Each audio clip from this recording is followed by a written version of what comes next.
अब देखो, मध्य प्रदेश में आपको उसकी भौगोलिक संरचना का अध्ययन करना बहुत अनिवार्य है, मतलब मध्य प्रदेश के भौतिक प्रदेश का अध्ययन करना। अब मध्य प्रदेश के भौतिक प्रदेश का अध्ययन करते हैं तो सबसे पहले लिखते हैं, देखते हैं कि मध्य प्रदेश के भौतिक विभाग कितने, मध्य प्रदेश की भौतिक संरचना। बहुत ध्यान से समझना, मध्य प्रदेश की भौतिक संरचना। मध्य प्रदेश को 3 बड़े भागों में बांटा गया।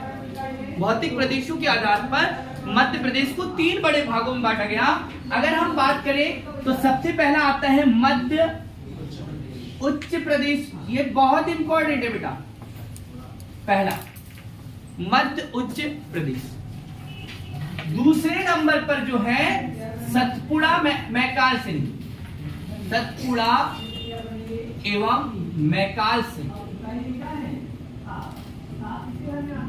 और तीसरे नंबर पर है बघेल खंड का पठार, या यूं कहूं कि मध्य प्रदेश का पूर्वी पठार, पूर्वी पठार। बहुत ध्यान से ध्यान रखना, एग्जाम में यहां से प्रश्न आना है।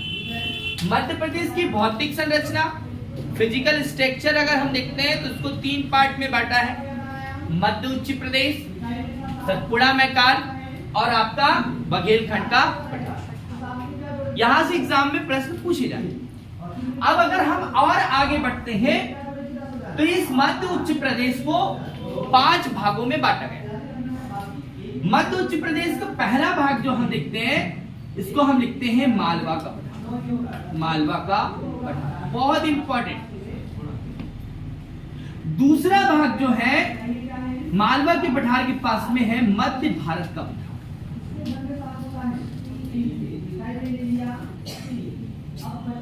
मालवा का पठार, मध्य भारत का पठार,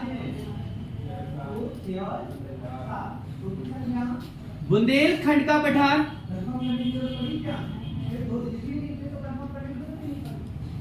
फिर उसके बाद में रीवा पन्ना का पठार, रीवा पन्ना का पठार, और इंपॉर्टेंट है लास्ट नर्मदा सोन घाटी।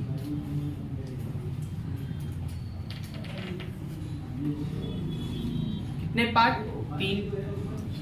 मध्य उच्च प्रदेश, सतपुड़ा मैकाल, बघेलखंड, मालवा का पठार। और मध्य उच्च प्रदेश के 5 भाग, मालवा, मध्य भारत, बुंदेलखंड, रीवा पन्ना और नर्मदा।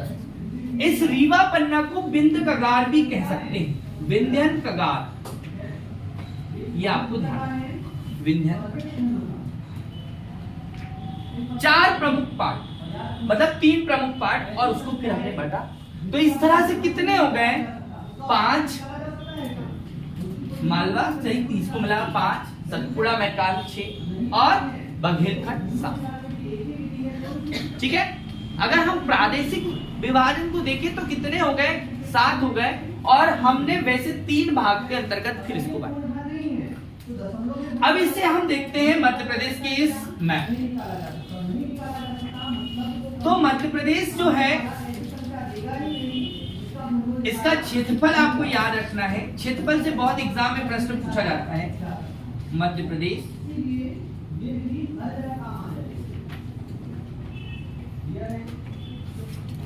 3,08,252 वर्ग किलोमीटर जो मध्य प्रदेश है, ये पूरे भारत का कितना प्रतिशत है? तो पूरे भारत का 9.38% है। माने भारत का दूसरा सबसे बड़ा राज्य, भारत का दूसरा सबसे बड़ा राज्य जो है वो कौन सा है? मध्य प्रदेश। तो ये आपको ध्यान, ठीक है। मैप थोड़ा आगे पीछे हो सकता है, ठीक है, ध्यान रखना।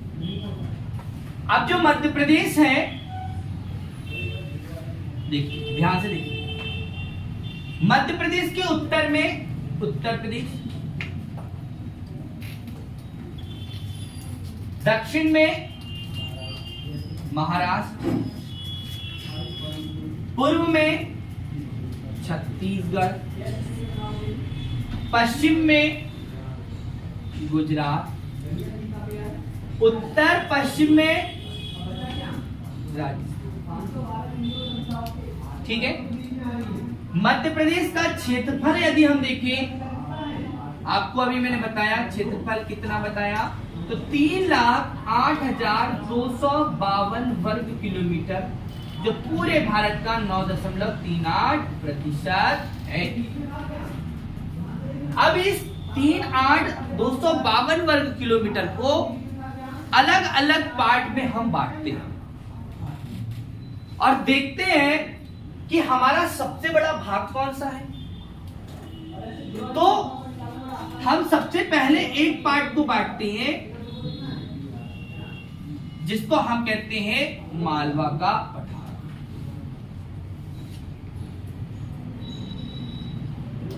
ठीक है, ये आपका थोड़ा मैप बड़ा हो गया है, ध्यान दें। ये है मालवा का पठार। मालवा का जो मालवा का पठार है, ये मध्य प्रदेश का 88,222 वर्ग किलोमीटर भाग में फैला हुआ है। माने 88,222 वर्ग किलोमीटर में फैला हुआ पूरे मध्य प्रदेश का लगभग 28% भाग घेरे हुए। मध्य प्रदेश का क्षेत्रफल इतना है, उस क्षेत्रफल का इतना प्रतिशत भाग मालवा का पठार है। बहुत ध्यान से समझना, कितना प्रतिशत? 28%, 28,222 वर्ग। मालवा का पठार जो है लगभग मध्य प्रदेश के 17 जिलों में फैला हुआ है। मालवा का पठार लगभग 17 जिलों में फैला। आप यहां पर ध्यान से देखें तो इंदौर, देवास, उज्जैन, रतलाम, झाबुआ, अलीराजपुर, धार, ठीक है, आगर मालवा, आपका भोपाल भी इसी में आता है, सीहोर, राजगढ़, गुना का हिस्सा इसी का भाग है। रायसेन, ये जो है ये आपका कहां आ रहा है? मालवा के पठार में। मालवा का पठार से अनेकों नदियों का उद्गम हुआ है। अगर हम कहें, देखिए मध्य प्रदेश का एक नाम नदियों का मायका भी, नदियों का मायका। अर्थ ये हुआ कि पूरे भारत में सर्वाधिक नदियों का उद्गम मध्य प्रदेश से होता है और मध्य प्रदेश में भी सर्वाधिक नदियों का उद्गम मालवा के पठार से होता है। अगर हम मालवा के पठार की प्रमुख नदियों के नाम देखें, जिसमें अगर हम नाम ले तो बेतवा, रायसेन की कुमरा गांव से बेतवा, देवास के बागली गांव से काली सिंह, इंदौर में जाना आप नहीं जा पाओगे, कहा आप नहीं जा पाओगे, जाना पाओ, वहां से निकलती है चंबल, इंदौर के जाना पाव से निकलती है चंबल। और इंदौर की एक और है काकरी कह दो, ये काकरी बर्डी, काकरी बर्डी नाम की जगह, वहां से निकलती है छिपरा। तो अनेकों नदियों के उद्गम स्थल है मालवा का पठार। मालवा के पठार का निर्माण अगर हम देखें बेटा, तो निर्माण दक्कन ट्रैप की चट्टानों से। अब आप ध्यान दें, मालवा के पठार जो है दक्कन ट्रैप की चट्टान, यहां पर सबसे पहली बात बेटा सर्वाधिक क्या मिलती है? काली मिट्टी मिलती है। काली मिट्टी मिलने के कारण ये मालवा का पठार सबसे ज्यादा उपजाऊ भाग, यहां से सोयाबीन का भरपूर उत्पादन होता है। आपको एक और नाम, जैसे मध्य प्रदेश का एक अन्य नाम और है, जैसे नदियों का मायका, ऐसा ही हम कहते हैं सोया स्टेट भी कहते हैं बेटा, सोया, मेरे प्यारे सोयाबीन होता ही नहीं है, फिर भी हम क्या है बोलते हैं, प्यारे सोयाबीन 3 साल से तुम नहीं हो रहे, हो गए धन से हीन, मेरे प्यारे सोयाबीन। फिर भी क्या है, सोया स्टेट। कौन, मालवा।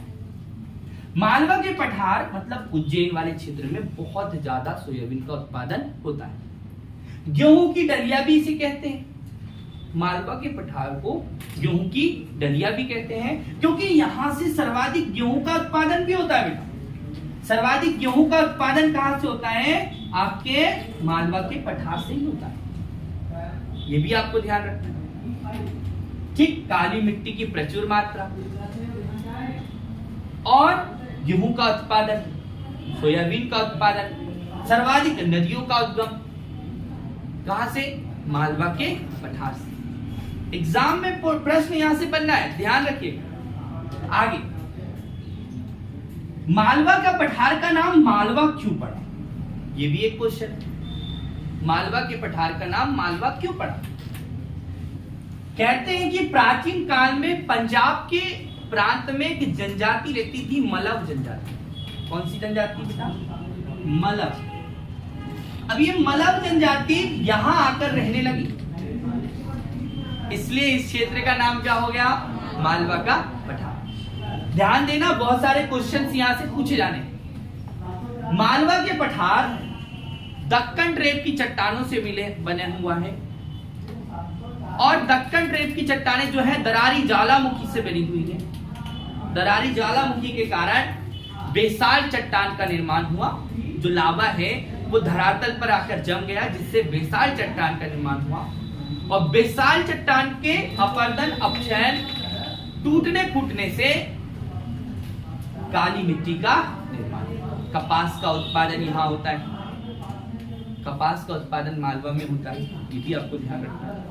अगर हम कपास को ध्यान रखते हैं तो इंदौर जो है सूती वस्त्र की उद्योग की राजधानी भी कहलाती है। तो यहाँ से एक क्वेश्चन यहाँ भी बन जाता है, उससे रिलेट करना पड़ेगा आपको, तभी आपसे क्वेश्चन बनेगा। ओके, आगे बढ़ जाए। अब हम देखते हैं इस मालवा के पठार, बिल्कुल आधे मालवा के पठार से कर्क रेखा गुजर रही है। अब वैसे तो आधे क्या, पूरे मध्य प्रदेश के मध्य भाग से कौन सी रेखा गुजरती है, कर्क रेखा गुजरती है, ये तो आपको ध्यान है। और आपके उज्जैन जो है वो कहां पर है, मालवा में। यहीं पर 21 जून को सूर्य लंबवत होता है, ठीक है। अब यहां पर क्या है कि पश्चिम आपके गुजरात से लेकर, पश्चिम में गुजरात से लेकर झारखंड तक, पश्चिम में गुजरात से लेकर झारखंड तक फैली हुई एक पर्वत श्रृंखला जिसका नाम है विंध्याचल पर्वत श्रृंखला।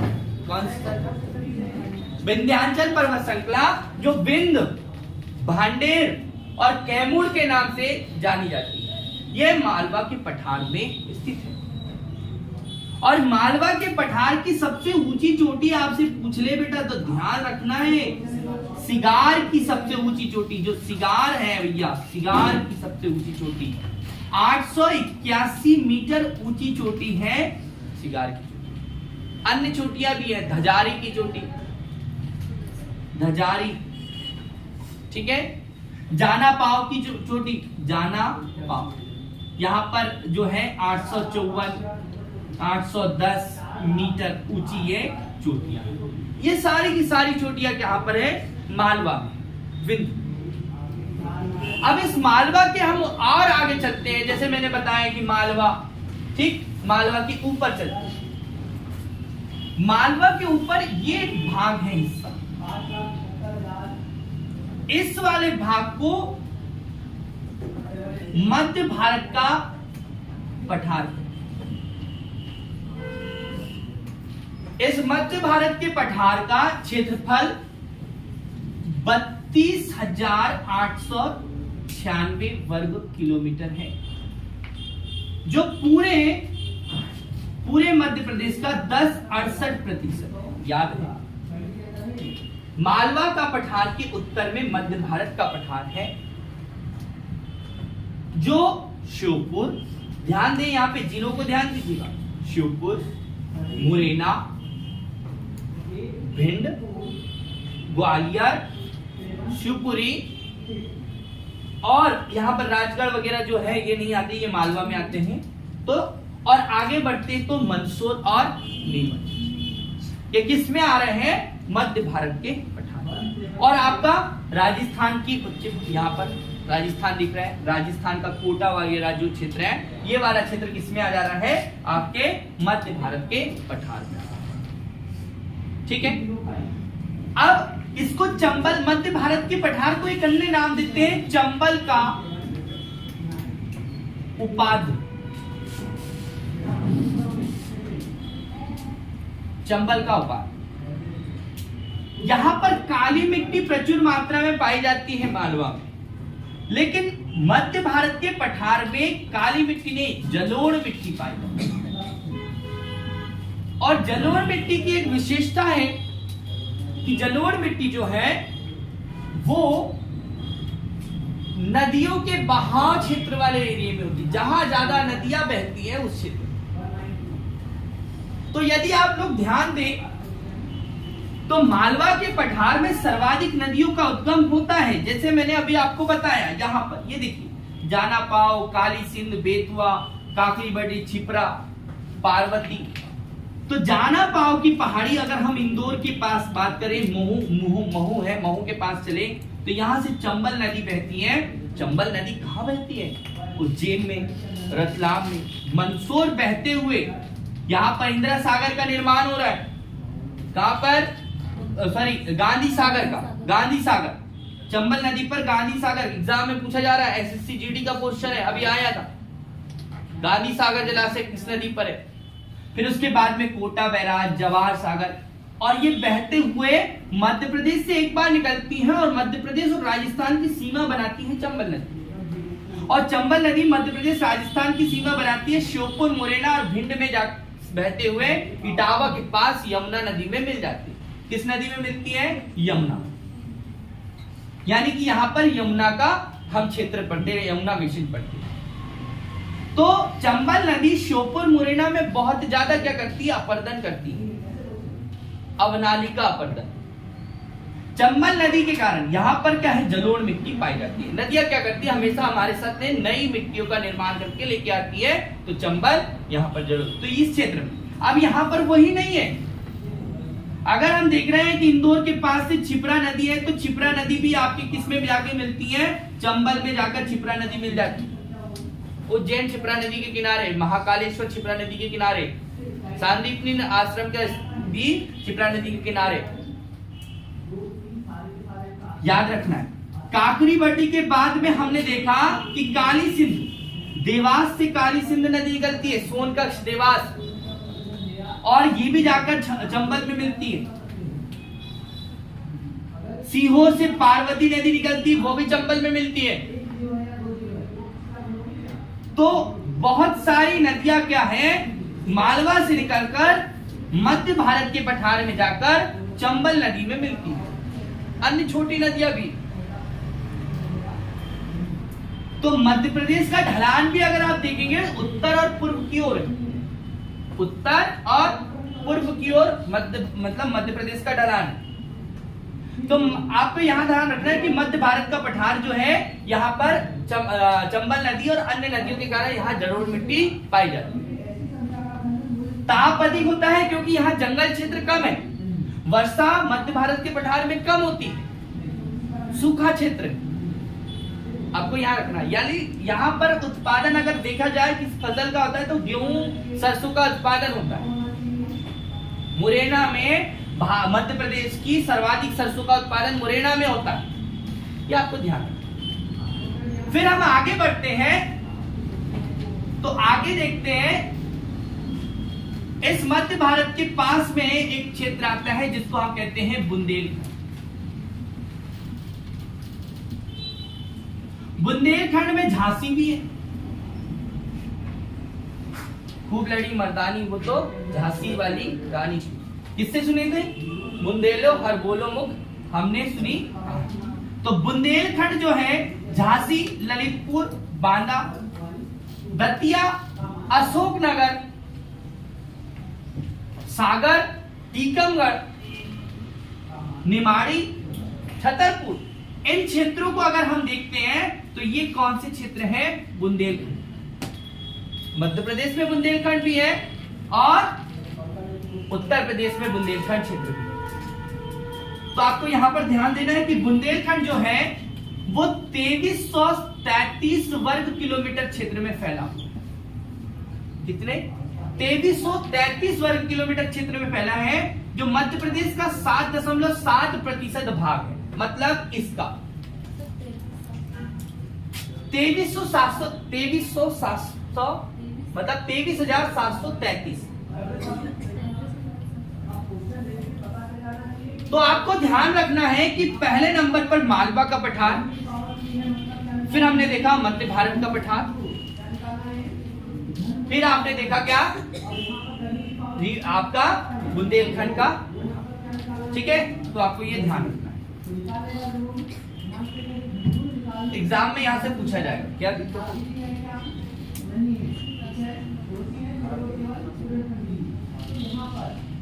ठीक है, आगे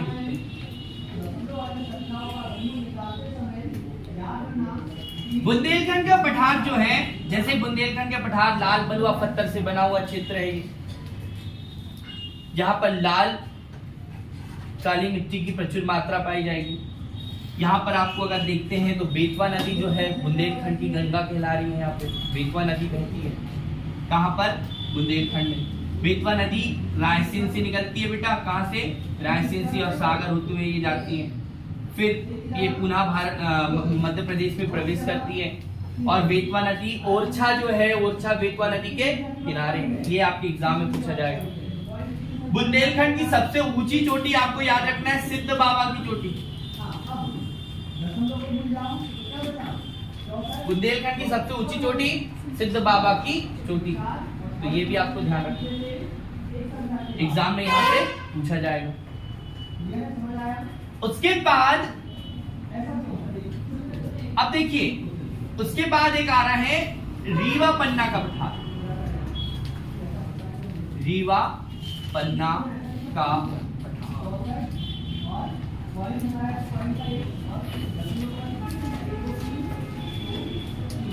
10% भाग लगभग 32,000 वर्ग किलोमीटर क्षेत्र में फैला हुआ है। विंध्य कगार कैमूर पर्वत श्रृंखला यहीं पर लगभग 32,000 वर्ग किलोमीटर क्षेत्र में फैला हुआ है। 31,000 कुछ वर्ग किलोमीटर है, तो याद रखना है आपको, लगभग 32,000 वर्ग किलोमीटर, लगभग 10% भाग में फैला हुआ है। 10.38 या ऐसे कुछ नाम। तो रीवा पन्ना का पठार, यहां पर लाल पीली मिट्टी और काली मिट्टी पाई जाएगी। इस क्षेत्र में अब आप समझ गए होंगे, विंध्य कगार है, इसको विंध्य कगार कहते हैं। महियार जो है रीवा पन्ना के पठार क्षेत्र में आता है। यही पन्ना से आपको क्या प्राप्त होता है? हीरा प्राप्त होता है।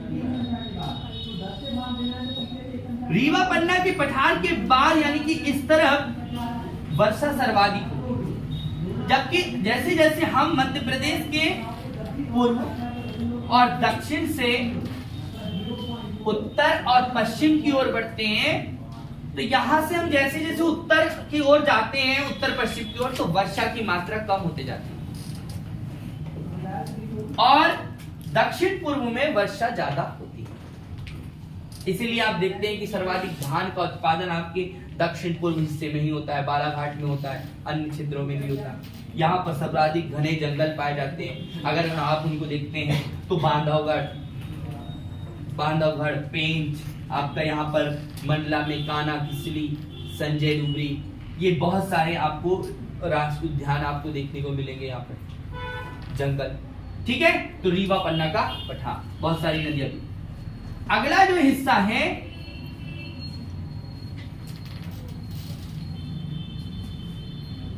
कुछ इस तरह से,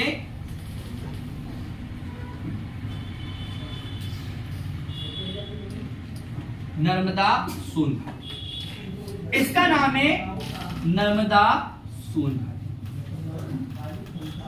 नर्मदा नदी अमरकंटक से निकलती है। जब निकलती है तो वो पर्वतीय क्षेत्र, अमरकंटक से निकलने वाली नर्मदा नदी देख लेते हैं।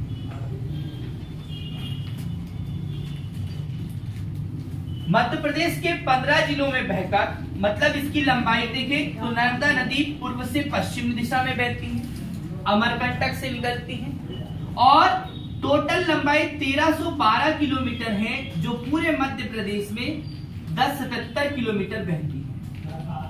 ये मध्य प्रदेश की 5वीं सबसे बड़ी नदी है।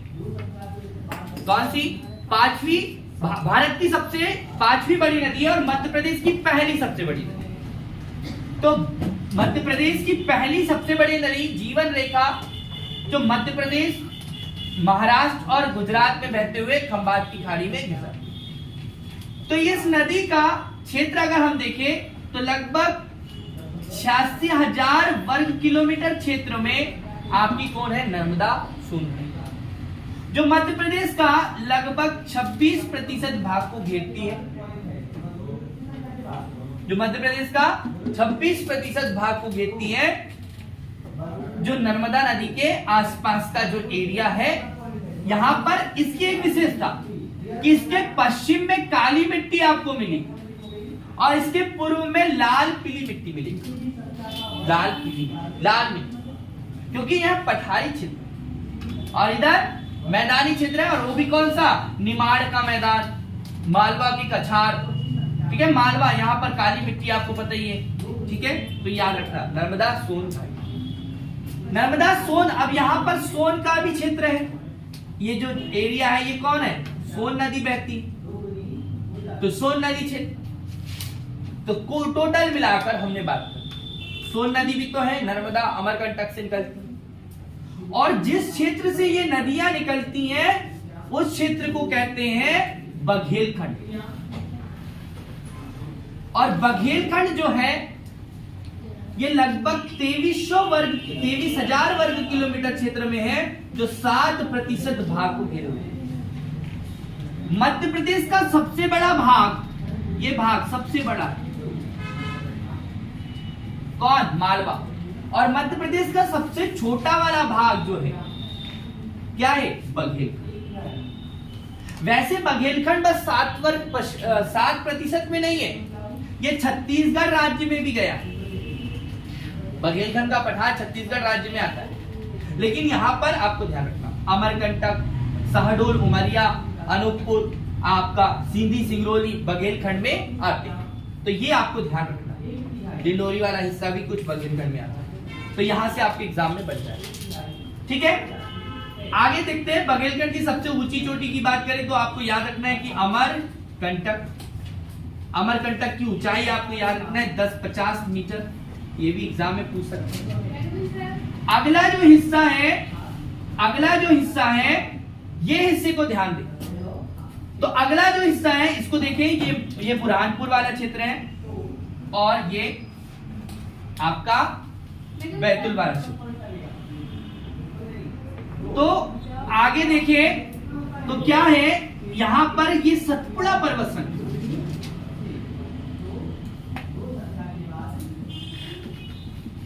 और इस क्षेत्र में ये विंध्याचल पर्वत श्रृंखला है।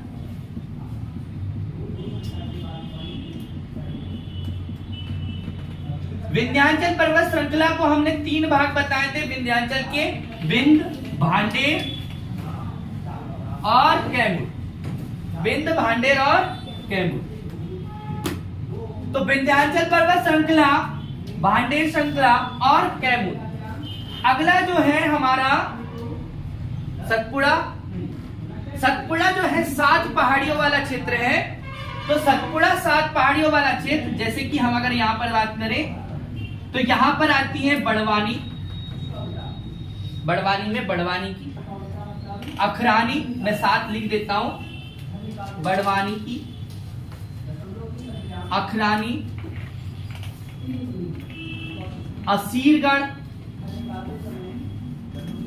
ग्वालीगढ़, राजपीपला, महादेव और मैपा। इन 7 पहाड़ियों को मिलाकर हम क्या कहते हैं? 7 को मिलाकर हम सतपुड़ा कहते हैं। तो सतपुड़ा पर्वत श्रृंखला जो है पूर्व से लेकर पश्चिम तक 1120 किलोमीटर में फैली हुई। कितनी? 1120 किलोमीटर में फैला है। वर्ग किलोमीटर से किलोमीटर कहेंगे, वर्ग किलोमीटर तो अगर हम कहें तो लगभग ये आपको इतना याद रखना है, कितना? 11% भाग को ये घेरे हुए, 1120 किलोमीटर में फैली हुई है, 11% भाग को घेरे हुए।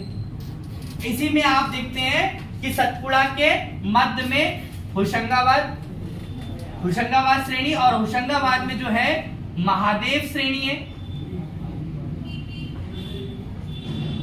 महादेव श्रेणी जो है इस पर स्थित है धूपगढ़ की चोटी,